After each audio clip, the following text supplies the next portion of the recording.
Halo, Assalamualaikum warahmatullahi wabarakatuh. Jumpa lagi di channel saya, channel Ilham Haryaji, di mana channel ini khusus membicarakan tentang dunia kedokteran.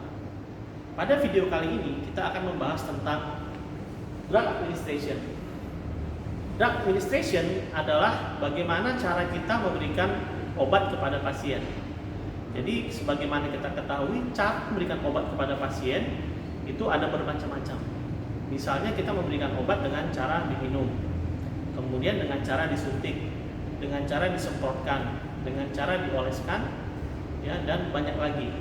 Nah, untuk melengkapi video ini, saya sangat sarankan Anda untuk menyaksikan video saya sebelumnya, yaitu tentang bentuk sediaan obat.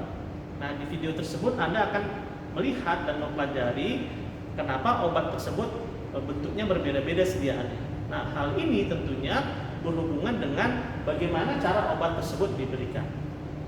Baiklah, saya akan melanjutkan video ini. Jadi drug administration, ya, secara umum itu dibagi menjadi dua hal, ya, atau dua cara. Yang pertama adalah enteral dan parenteral. Ya, jadi bagaimana obat itu diberikan kepada pasien?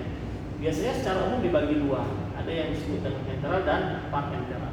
Dari namanya enteral, ini artinya melewati usus, ya, artinya obat-obat yang diberikan, ya, baik itu kita telan secara langsung maupun dengan menggunakan alat bantu, misalnya dengan menggunakan selang hidung atau menggiting, di mana obat tadi masuk ke dalam lambung, kemudian melalui sistem pencernaan sampai dengan usus. Semua obat itu sifatnya adalah enteral atau enterik, ya. Kalau secara awam, maka ini kita kenal dengan obat minum, yang obat yang dimakan, begitu. Nah, selain pemberian enteral, ada juga pemberian parenteral.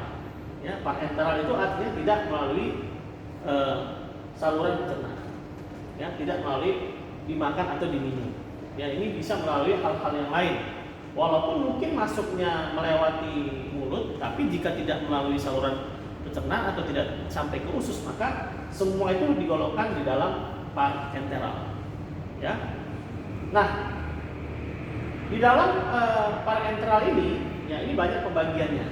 Nah, kita paling sering mengenal parenteral ini adalah yang paling sering kita kenal adalah cara injeksi atau cara suntikan. Nah, di mana cara suntikan ini juga dibagi menjadi berbagai macam cara, ya. Ada yang IV atau intravena, artinya obat tadi disuntikan langsung ke dalam pembuluh darah vena. Nah, kemudian ada yang disebut dengan intramuskular. Yang intramuskular ini artinya obat tadi disuntikan ke dalam otot kita.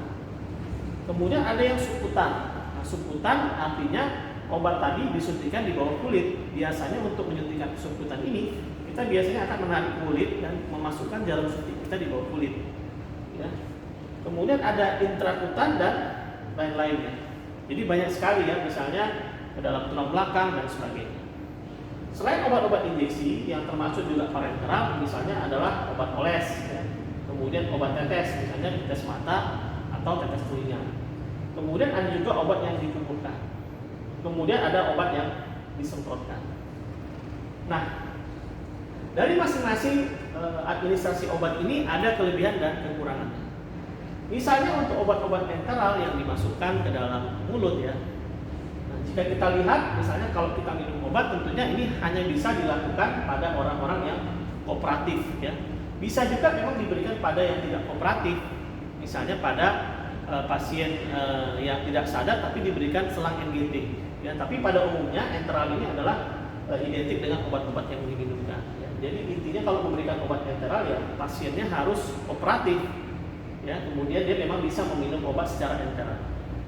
Jika pasien tidak kooperatif, biasanya dipilih yang parenteral.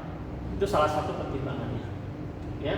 Dimana misalnya pasien tidak kooperatif ini, contohnya adalah pasien yang tidak sadar, pasien yang misalnya mengalami gangguan kejiwaan, ya, pasien dengan koma, ya, kemudian pasien yang mungkin anak-anak, ya, yang mungkin tidak bisa dijelaskan bagaimana minum obat, yang belum kooperatif, itu bisa diberikan secara parenteral. Kemudian kondisi klinis, ya, kondisi klinis juga menjadi pilihan kita dalam memberikan obat. Nah, obat-obat enteral ini biasanya mula kerja obat atau onset of action dari obat cenderung lebih lambat dibandingkan dengan obat-obat yang diberikan secara parenteral. Ya. Dan kenapa dia lebih lambat? Karena memang untuk waktu mencapai ke saluran sistemik atau ke pembuluh darah itu membutuhkan waktu yang cukup lama ya. Kemudian obat tadi mengalami yang namanya degradasi karena harus melalui banyak sekali saluran ya, mulai dari mulut ya, kemudian ke lambung, di mana kita lihat di sepanjang saluran pencernaan ini ada enzim-enzim yang bisa mendegradasi dari kerja obat tadi ya, sehingga obat mulai dari masuk sampai ke dalam pembuluh darah untuk terdistribusi itu membutuhkan waktu yang cukup lama dibandingkan dengan pemberian parenteral. Misalnya jika diberikan secara intravena, maka obat tersebut langsung masuk ke aliran darah dan tentunya bisa langsung terdistribusi ke target organnya ya. Jadi itu adalah beberapa pertimbangan. Nah, dalam hubungannya dengan penulisan resep, nah di dalam penulisan resep nanti, ya, cara pemberian ini juga akan kita tuliskan ya.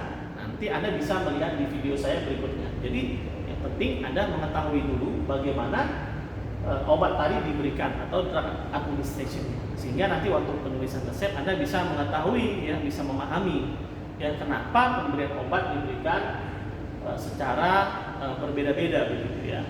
Baik, mungkin itu saja yang bisa saya sampaikan di video saya kali ini. Silakan subscribe jika Anda merasa video ini bermanfaat bagi Anda, dan Anda bisa share ke teman-teman Anda yang mungkin sama-sama juga sedang menempuh pendidikan kedokteran. Assalamualaikum warahmatullahi wabarakatuh.